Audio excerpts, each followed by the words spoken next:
Have you ever wondered what could have been? What masterpieces might have existed if only certain stars had lived longer? Number 13, Amy Winehouse. Did you know Amy Winehouse was only 27 when she left this world? The soulful British singer with the beehive hairdo and dramatic eyeliner captured hearts with her deep, expressive voice that seemed to carry the weight of an old soul. Born in London in 1983, Amy showed musical promise at an early age, eventually developing her signature sound that blended jazz, soul, and R&B. Her album Back to Black rocketed her to international fame with hits like Rehab and the title track exploring her personal demons in a way that was both brutally honest and hauntingly beautiful. The album won 5 Grammy Awards, making her the first British woman to win that many in one night. Despite her professional success, Amy struggled with substance abuse and mental health issues. Her battles became highly publicized, sometimes overshadowing her immense talent. Concerts would be canceled, and performances would sometimes fall apart as she struggled with her addictions. On July 23, 2011, Amy was found unresponsive in her London home. The cause of death was later determined to be alcohol poisoning. The music world mourned the loss of an extraordinary talent who had only released 2 studio albums. Music critics and fans alike wonder what musical directions she might have explored had she overcome her demons. The raw emotion and authenticity in her music suggested an artist just beginning to tap into her creative potential. Her influence lives on in artists like Adele and Lady Gaga, who have cited her as an inspiration. Number 12, Heath Ledger. What happens when a rising star burns too bright? Heath Ledger was only 28 when he died, yet he had already transformed from heartthrob to serious actor with incredible range. Born in Perth, Australia in 1979, Heath began acting in Australian television before making his way to Hollywood. His breakthrough came in the teen comedy 10 Things I Hate About You, where his charming smile and natural charisma made him an instant star. Rather than riding that wave into similar roles, Heath deliberately chose diverse and challenging parts. He portrayed a gay cowboy in Brokeback Mountain, earning his first Academy Award nomination and proving he was much more than just a pretty face. Then came the role that would define his legacy, the Joker in Christopher Nolan's The Dark Knight. Heath completely disappeared into the character, creating a terrifying, unpredictable villain unlike anything audiences had seen before. His preparation was intense. He isolated himself in a hotel room for a month, developing the Joker's voice, laugh, and mannerisms while keeping a disturbing diary to get into the character's mindset. On January 22, 2008, Heath was found dead in his Manhattan apartment from an accidental overdose of prescription medications. The world was shocked, especially since he was at the peak of his career. He would posthumously win the Academy Award for Best Supporting Actor for his role as the Joker, a bittersweet recognition of his extraordinary talent. Directors like Nolan have spoken about Heath's unique approach to acting and his incredible commitment to his craft. Film critics often speculate about the roles he might have taken and the career trajectory he might have followed had he lived longer.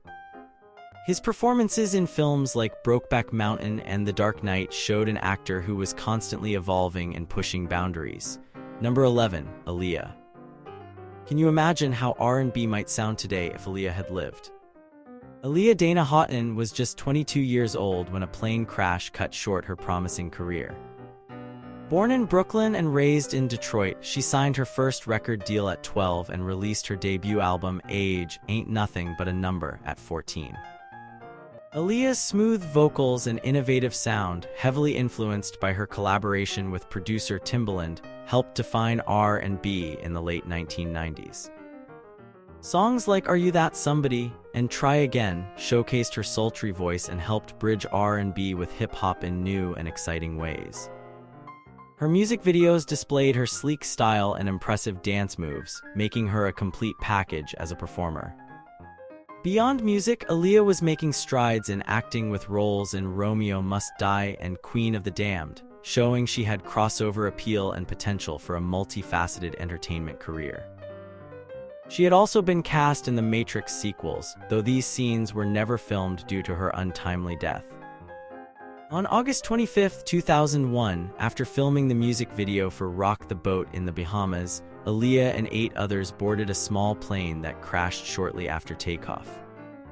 Investigators later determined the aircraft was overloaded and the pilot wasn't properly certified.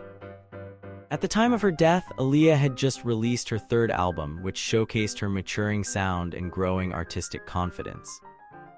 Music producers and fellow artists often remark on how ahead of her time she was, and how her influence can still be heard in contemporary R&B. Artists from Beyoncé to Drake have cited her as an influence, with Drake even having a tattoo of the late singer. Her innovative sound and style suggested an artist who was constantly evolving, leaving fans to wonder what musical boundaries she might have pushed had she lived. Number 10. River Phoenix. How does a promising young actor go from Academy Award nominee to tragic headline? River Phoenix was just 23 when he collapsed outside the Viper Room nightclub in Hollywood. Born to hippie parents who were members of a religious cult, River had an unconventional upbringing that included traveling through South America as a street performer before the family settled in California. His natural talent was evident early on, and he began acting in television and film as a teenager. River's breakthrough came with Stand By Me, where his sensitive portrayal of Chris Chambers showed his ability to convey complex emotions at a young age. He earned an Academy Award nomination for Running on Empty at just 18, playing the son of fugitive parents who must decide between staying with his family or pursuing his own dreams. River was known for his intense dedication to his craft and his environmental and animal rights activism, often using his fame to bring attention to causes he believed in. He was also a talented musician, forming the band Aleka's Attic with his sister Rain. On October 31, 1993, River collapsed from a drug overdose outside the Viper Room nightclub in Hollywood, where he had been attending an event with his siblings Joaquin and Rain. Despite attempts to revive him, he was pronounced dead early that morning. At the time of his death, River was working on the film Dark Blood, which remained unfinished until 2012, when the director released a completed version. He had also been cast in Interview with the Vampire, a role that eventually went to Christian Slater. Film critics and directors like Gus Van Sant, who worked with Phoenix on My Own Private Idaho, have spoken about his raw talent and the natural instinct he brought to his roles. His contemporaries, including Leonardo DiCaprio, who took on roles that might have gone to Phoenix, acknowledge the profound loss his death represented to cinema. Number 9. Tupac Shakur. What happens when poetry meets the streets? Tupac Shakur was only 25 when gunshots silenced one of hip-hop's most powerful voices. Born in East Harlem to a Black Panther activist mother, Tupac's upbringing was steeped in political awareness and social justice issues that would later inform his music. Tupac burst onto the music scene with his debut album Tupacalypse Now in 1991, quickly establishing himself as more than just a rapper. He was a storyteller who addressed issues of poverty, racism, and violence in inner cities. His charismatic presence and raw honesty connected with audiences in a profound way. Beyond music, Tupac was building an impressive acting career with roles in films like Juice, Poetic Justice, and Above the Rim, showing range and natural screen presence that suggested he could have had a significant film career ahead of him. Tupac's life was marked by legal troubles and controversies, including a sexual assault conviction and involvement in the East Coast-West Coast hip-hop rivalry. On September 7, 1996, he was shot multiple times in a drive-by shooting in Las Vegas and died 6 days later. The case remains officially unsolved, adding to the mythology surrounding his life and death. In his short career, Tupac released 4 studio albums during his lifetime, with 6 more released posthumously. His work ethic was legendary. He recorded hundreds of tracks in his final years, many of which were released after his death. Music producers and fellow artists often comment on his prolific output and his ability to record entire songs in single takes. He sold over 75 million records worldwide, making him one of the highest-selling artists of all time. Hip-hop historians point to his influence on socially conscious rap and his ability to balance commercial appeal with profound messages. Musicians from Kendrick Lamar to J. Cole cite him as a primary influence, carrying forward his legacy of using music as a vehicle for social commentary. Number 8. Selena Quintanilla. How does someone become a legend at 23? Selena Quintanilla was already the queen of Tejano music when her life was tragically cut short. Born in Texas in 1971, Selena began performing with her family band, Selena y Los Dinos, as a child, singing in Spanish despite it not being her first language. By her early 20s, Selena had revolutionized Tejano music, bringing the traditionally male-dominated genre to mainstream audiences. Her album Entre a mi mundo, with hits like Como la Flor, established her as a major star in the Latin music world. She won a Grammy Award for Best Mexican-American Album for Live in 1994, becoming one of the first female Tejano artists to do so. Selena's appeal went beyond her powerful voice. She designed her own stage outfits, opened boutiques called Selena Etc., and launched a clothing line, showing her entrepreneurial spirit. She was also preparing to cross over to the English language market with her album Dreaming of You. On March 31, 1995, Selena was shot and killed by Yolanda Saldivar, the president of her fan club and manager of her boutiques, who had been embezzling money. The news of her death sparked unprecedented grief, with tens of thousands of fans attending her funeral. Dreaming of You was released posthumously and debuted at number 1 on the Billboard 200, the first predominantly Spanish-language album to do so. Music producers and industry executives have noted how Selena was poised to become a global superstar, potentially on par with contemporaries like Madonna. Her cultural impact remains enormous, particularly for Latinx communities who saw themselves represented in mainstream media through her success. Artists from Jennifer Lopez, who portrayed her in the 1997 biopic, to Cardi B have cited her influence, not just musically but as a businesswoman who controlled multiple aspects of her career. Number 7. Bruce Lee. How does someone completely revolutionize martial arts and film in just 32 years? Bruce Lee wasn't just a martial artist and actor, he was a cultural phenomenon who bridged East and West long before globalization became commonplace.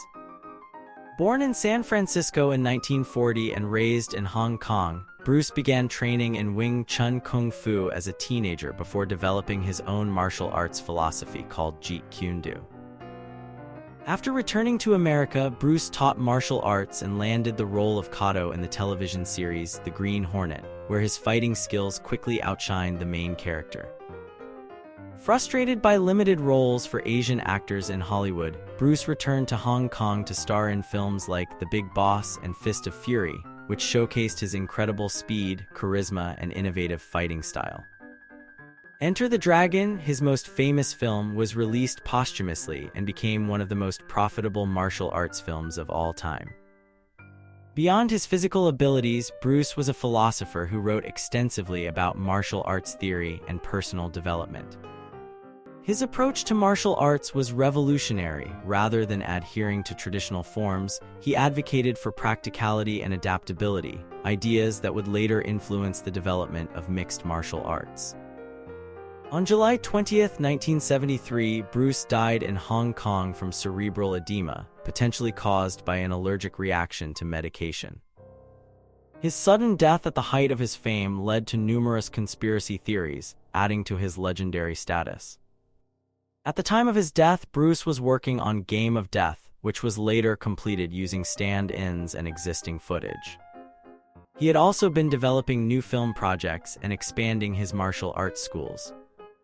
Martial arts experts and film directors point to how Bruce single-handedly changed action cinema, introducing faster editing, close-up shots of fights, and more realistic combat sequences. His influence extends far beyond martial arts films. Elements of his philosophy and fighting style can be seen in everything from the choreography in The Matrix to the training methods used in the UFC. Number 6. Jean Mitchell Basquiat. Can you imagine what masterpieces might exist if Jean Mitchell Basquiat hadn't died at 27? The Brooklyn-born artist rocketed from unknown graffiti writer to international art star in just a few short years, changing the contemporary art scene forever. Starting as part of the graffiti duo SAMO in the late 1970s, Basquiat created poetic and provocative statements on buildings in Lower Manhattan that caught the attention of the art world. By the early 1980s, he had transitioned to painting on canvas, developing a distinctive style that combined text, abstraction, figuration, and raw, expressive imagery. Basquiat's work addressed complex themes of wealth inequality, racism, colonialism, and class struggle, often incorporating references to African history and diaspora identity. His meteoric rise in the art world saw him collaborating with Andy Warhol and exhibiting in major galleries across the world while still in his 20s. Despite his success, Basquiat struggled with the pressures of fame and developed a heroin addiction. On August 12, 1988, he died of a drug overdose in his Manhattan studio, leaving behind hundreds of paintings and drawings. At the time of his death, Basquiat's work was already commanding high prices, but the value has increased exponentially since then, with a single painting selling for $110,500,000 in 2017. Art critics and museum curators have noted how his work addresses issues that remain urgently relevant today, making his voice seem eerily prescient. His influence can be seen in contemporary artists, street art, fashion, and music. As the first Black artist to achieve such prominence in the predominantly white contemporary art world, he opened doors for future generations of artists of color. Number 5. Janis Joplin. How did a girl from Port Arthur, Texas become the first female rock star? Janis Joplin was just 27 when her powerful voice was silenced forever.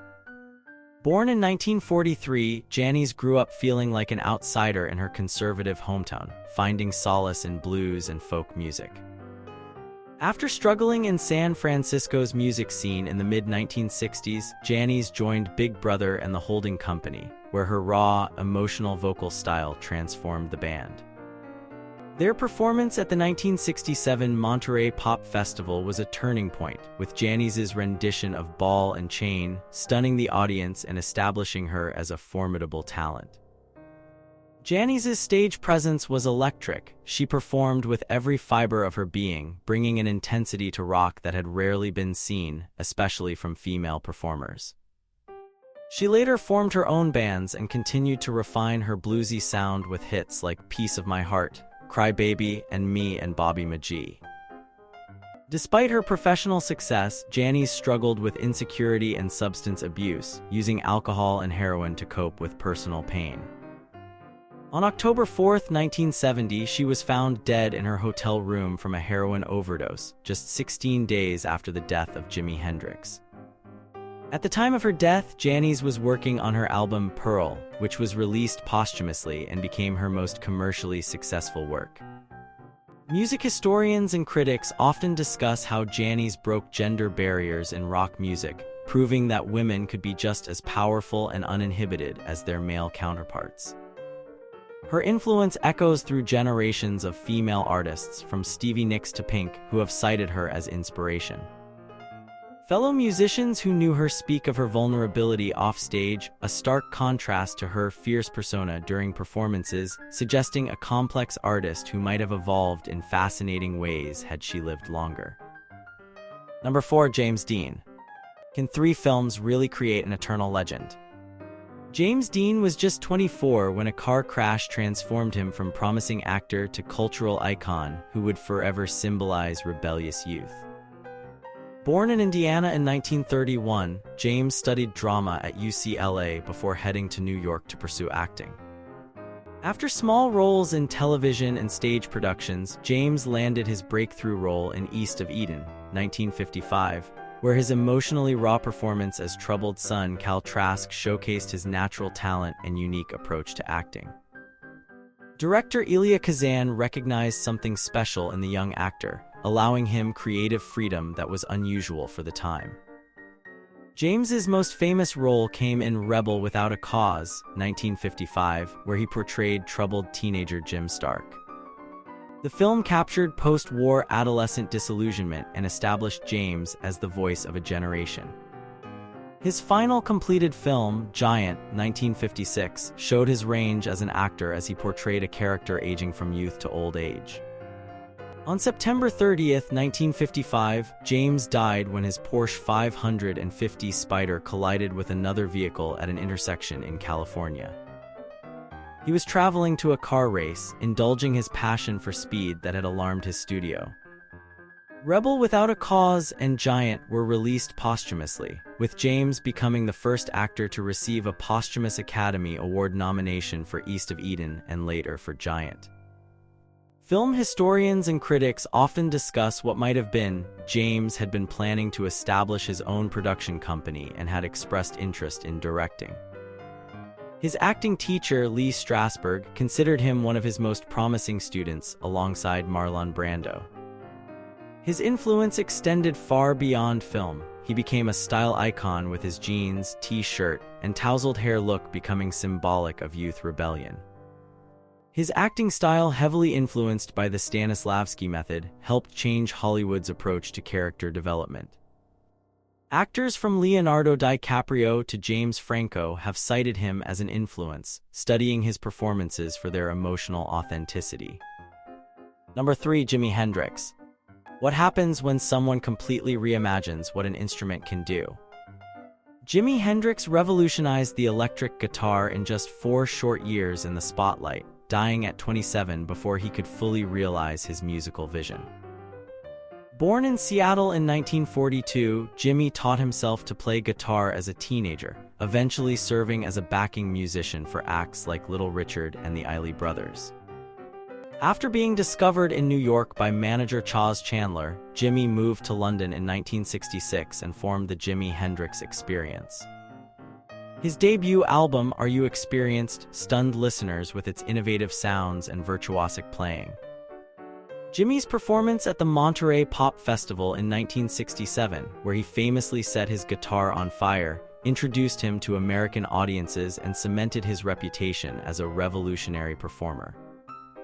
What set Jimi apart was his approach to the guitar. He used feedback, distortion, and wah-wah effects not as gimmicks but as expressive tools, expanding the sonic possibilities of the instrument. Albums like Axis, Bold as Love, and Electric Ladyland demonstrated his evolution as a songwriter and producer, blending rock, blues, jazz, and psychedelic elements into a unique sound. On September 18, 1970, Jimi died in London from asphyxia after taking sleeping pills and alcohol. At the time, he had been working on a new studio album and had just opened Electric Lady Studios in New York, designed to give him the creative freedom to explore new musical directions. Guitar experts and musicians from Eddie Van Halen to John Mayer have analyzed his technique, noting how his large hands and ability to play rhythm and lead simultaneously created a complete sound. Musicians who worked with him describe his restless creativity and constant experimentation. His longtime engineer Eddie Kramer has spoken about how Jimi was beginning to explore jazz fusion and orchestral elements, indicating he might have moved in directions similar to artists like Miles Davis had he lived longer.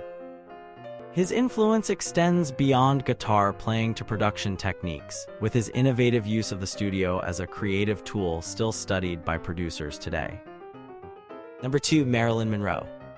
How does someone transform from Norma Jean Mortensen to a global icon representing beauty, glamour, and tragedy? Marilyn Monroe was just 36 when she died, having already created an indelible mark on popular culture that continues to resonate decades later. Born in Los Angeles in 1926, Marilyn spent much of her childhood in foster homes and orphanages before marrying at 16. After working in a munitions factory during World War II, she began modeling, which led to small film roles. Her breakthrough came with The Asphalt Jungle, 1950, and All About Eve, 1950, where her small parts made big impressions. Marilyn quickly became one of Hollywood's biggest stars with films like Gentlemen Prefer Blondes, How to Marry a Millionaire, and The 7-Year Itch. Behind the blonde bombshell image was an actress serious about her craft who studied at the Actors Studio and formed her own production company, unusual for actresses at that time. Her performance in Some Like It Hot showcased her brilliant comic timing, while The Misfits revealed her dramatic depth. On August 5, 1962, Marilyn was found dead in her Los Angeles home from a barbiturate overdose, officially ruled a probable suicide, though conspiracy theories about her death persist. At the time of her death, she had recently been fired from the film Something's Got to Give, but had been rehired shortly before she died. The film was never completed. Film historians and critics have noted the contradiction between her screen persona as a dumb blonde and her intelligence and business acumen. Actors who worked with her, including Jane Russell and Tony Curtis, described her insecurities and perfectionism on set, sometimes requiring dozens of takes to get a scene exactly right. Her approach to acting, heavily influenced by the method technique, suggested an artist constantly striving to improve. Directors like Billy Wilder, who initially complained about her difficulties on set, later acknowledged her magical screen presence and perfect instinct for comedy. Her influence extends far beyond film into art, fashion, and music, with artists from Andy Warhol to Madonna drawing inspiration from her image. Number 1. Kurt Cobain. How does the voice of a generation go silent at just 27? Kurt Cobain and his band Nirvana changed the musical landscape forever, bringing alternative rock to the mainstream and becoming reluctant spokespersons for Generation the 10th. Born in Aberdeen, Washington in 1967, Kurt formed Nirvana in 1987 with bassist Chris Novoselic. Nirvana's second album Nevermind, 1991, with its lead single Smells Like Teen Spirit, unexpectedly toppled Michael Jackson from the top of the charts, signaling a seismic shift in popular music. Kurt's raspy voice, introspective lyrics, and the band's dynamic, quiet, loud song structures resonated with millions of young people who found their disillusionment and alienation reflected in his words. Despite his success, Kurt struggled with the pressures of fame, chronic health problems, and heroin addiction. He was uncomfortable with his status as a spokesman for his generation and resisted the commercialization of Nirvana's music. On April 5, 1994, Kurt died from a self-inflicted gunshot wound after leaving a rehabilitation facility. He left behind a suicide note addressing his fans, his wife Courtney Love, and their daughter Frances Bean.